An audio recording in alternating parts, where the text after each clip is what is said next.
Ladies and gentlemen, welcome back again. This is Foundation of Civilization with your host, Jeff Rains. And this is my update for December 28th of 2024. Just to get right to it, the oil uh, markets was up. West Texas Intermediate crude was up 1.141% to $70.60. Brent was up 1.24% to 74.17. The OPEC basket was down 1.15% to 72.88. Gold was down 0.47% to 26.2218. Silver was down 1.24% to 29.36. The Baltic Exchange dry goods was uh, settled at 997. I've also come across the global conflict tracker, which I will try to keep people updated on where things are with those. And I'd love to be able to dig into a little more detail, but I've got I'm still getting settled with this. So, of course, the probably the most well-known current conflict is in Ukraine. The status at the moment is that Russia continues to occupy eastern Ukraine. Meanwhile, Ukrainian forces continue to occupy portions of the Kursk region. Israel, it seems, is in conflict with everybody. They continue to be in conflict with Gaza, now Lebanon and Hezbollah. Syria, Israel is also in conflict with Syria, and the Syria is in the midst of a civil war as well. Uh, Turkish-backed forces have taken over Syria, and there's a lot. Actually, there's some more details to that I'll get to in a minute. Uh, Israel also is in conflict with the Houthi rebels in Yemen, and Yemen maintains to be very unstable. The Houthi rebels are also attacking Western targets in the Red Sea, and there's also an attack that I'll cover here in a minute. Iran, backed by Russia, uh, continues to be at odds with the West and with Israel, uh, and especially the USA. And China continues to make threats to take over Taiwan. We have civil wars that are going on in Sudan and Myanmar. We have disputes that are erupting. One this past week, between Pakistan and Afghanistan, Pakistan struck several targets that they suspect are aligned with terrorists, and they ended up killing 15 people. In response, Afghanistan marched 15,000 men to the border and struck several points along the Pakistani border. There continues to be a dispute between India and Pakistan, China, and the South China Sea. Several of the countries down that area, Vietnam and the Philippines especially. I've also come across some information about Azerbaijan occupying, and I hope I get this name right. Please forgive me if I do, but Nagorno-Karabakh, which was an Armenian enclave in January of this year, and the ethnic Armenians fled to Armenia. Azerbaijan dissolved the enclave. There is instability in Libya, Ethiopia, South Sudan, Somalia, which is in conflict with the Al-Shabaab terrorists. Afghanistan continues to be very unstable. Iraq, Pakistan, North Korea, Haiti, Venezuela, the Mexican government is struggling with the cartels and criminal violence. And I also, in the map that I saw, Central America's so-called Northern Triangle, which comprises El Salvador, Guatemala, and Honduras, has been struggling since 2019. Many people are fleeing the area from chronic violence, insecurity, extreme poverty, environmental disasters, and all kinds of other hardships. The U.S. military naval deployments, the information that I have, which is actually a few days old, but the USS America remains in Sasebo, Japan. The USS George Washington remains in Yokosuka, Japan. USS Carl Vinson is in the Sulu Sea conducting operations. The USS Abraham Lincoln remains in its home port of San Diego, California. USS Harry Truman is conducting operations in the Red Sea. We have no information, up-to-date information on the Ronald Reagan, the Tripoli, or the Wasp, the Gerald R. Ford, or the Iwo Jima. The USS George H.W. Bush remains in its home port of Norfolk, Virginia. Hmm. In Europe, the markets, the DAX was down 1.41% for the week to 19,984.32. The FTSE was down 0.60% to 8,149.78. The CAC 40 was up 0.48% to 7355.37. And the IBEX was up 0.69% to 11,531.60. As far as European news goes, the Russian ship Ursa Major sank off the coast of Spain this week. The owner of the ship claimed it was attacked by a series of explosions. It was also reported that the ship was carrying special equipment for loading caliber missiles. Apparently, the Russians have trouble with it, and this system is an expensive one that is not manufactured by Russia. After the after the government failure in France, Germany is joining the chorus and ending its government. The two largest economies in Europe are struggling with the world's economic downturn, and governments are reaping the benefits of the consequences. An Azerbaijani aircraft was likely shot down by Russian air defenses this week. A few weeks ago, I reported on undersea cables that were cut. One of the theories was that a ship drug the anchor, caught the cables, and damaged them, possibly cutting them, likely cutting them. Well, it happened again, and this time, though, the NATO countries decided to take action. The offending ship was tracked down, and Finnish commandos just seized it. The ship was named the Eagle S, and it is suspected of being part of Russia's shadow fleet carrying Russian oil to customers around the world. Over in Asia, the markets, the Nikkei was up this week 3.57%, 40,281, 1.17. The SSE index was up 0.96% to 3,400.14. The Hang Seng index was up 2.45% to 20,090.46. BSE Sensex was down 0.13% to 78,699.07, and the Nifty 50 was down 0.41% to 23,813.40. China. Now, for those of you who don't know, China has a problem, and it's specific to China, of knife attacks. And President Xi of China has vowed to stop the mass killings that are known as these revenge on society crimes.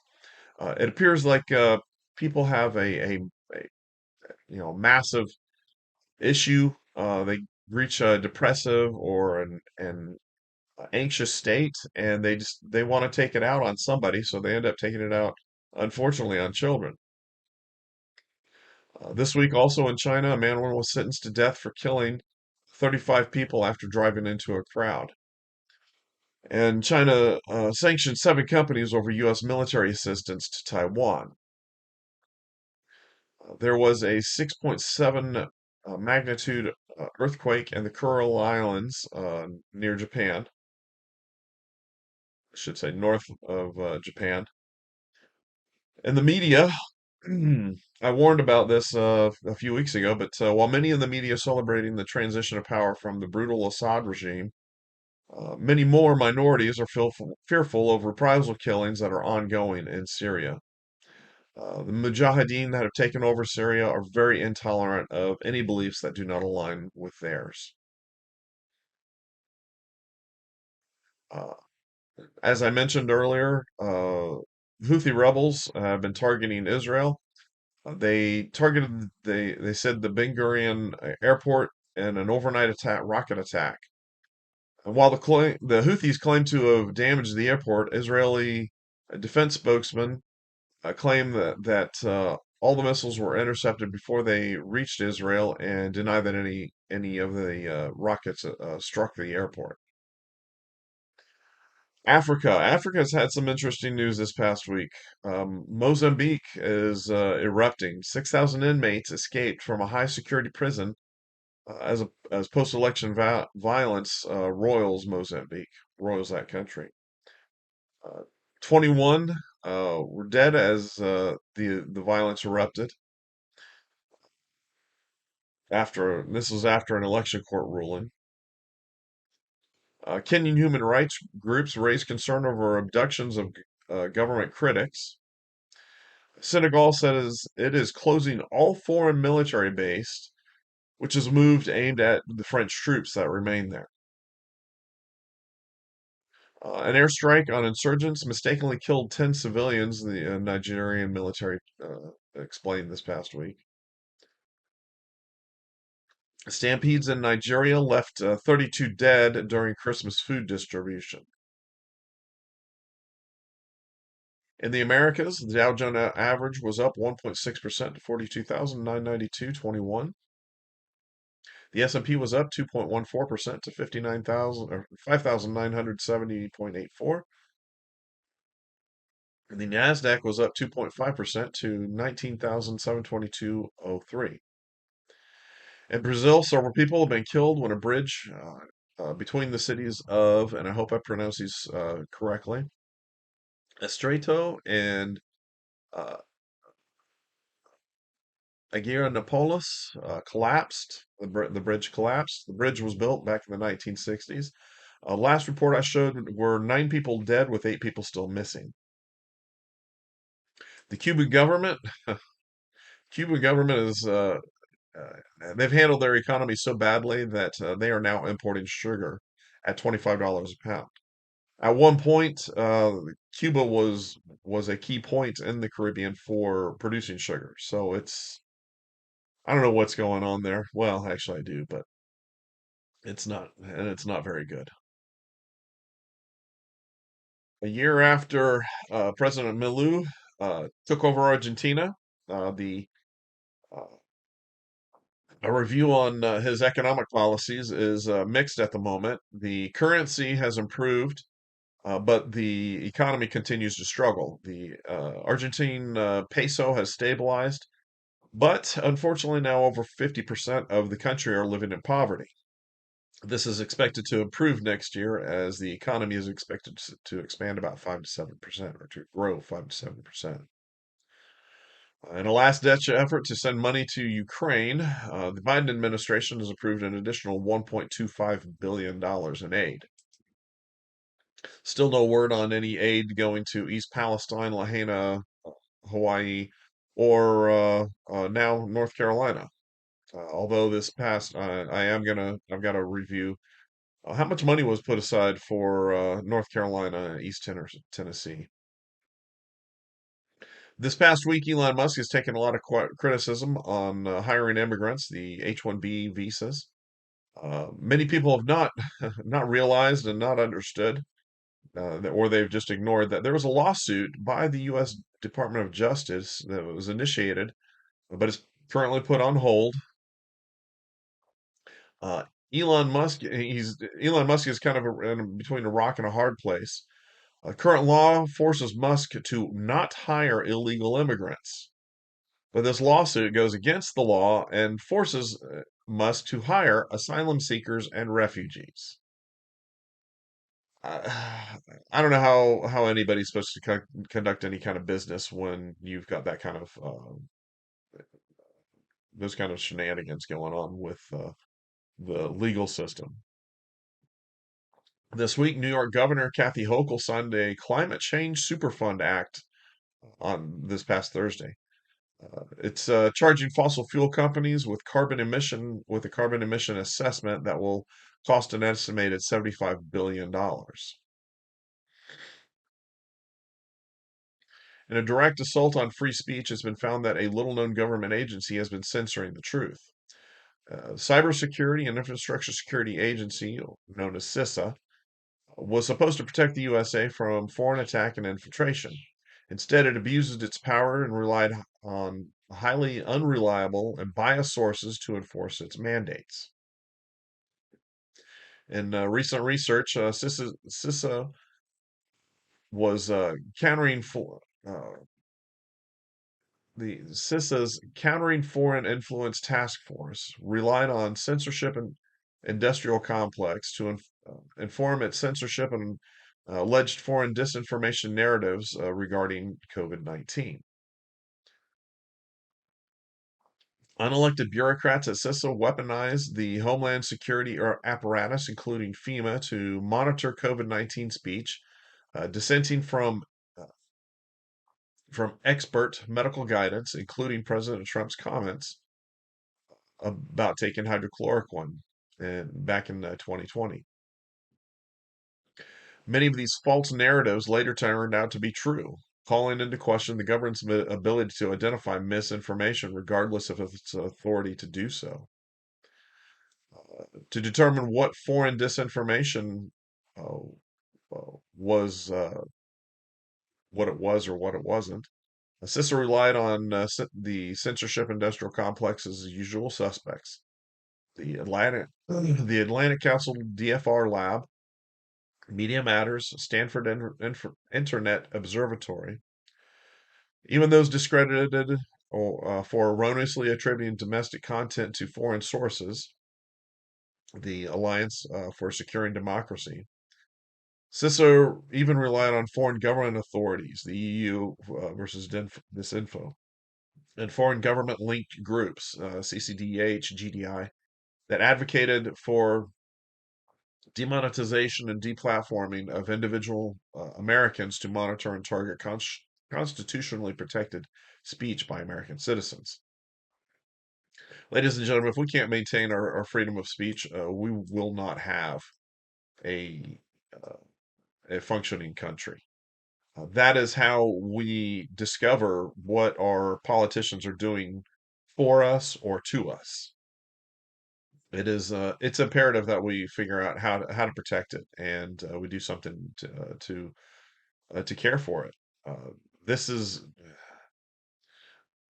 I don't want this agency shut down. I want to know how this agency came into being. I want to know who authorized it and who's kept it going and funded.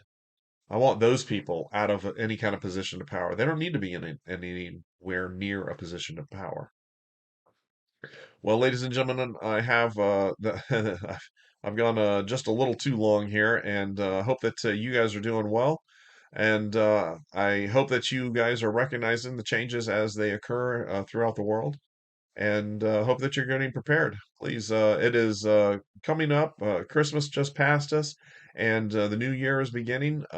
Please, you know, do some things to get ready, get yourself prepared, and spend some time with your family and friends.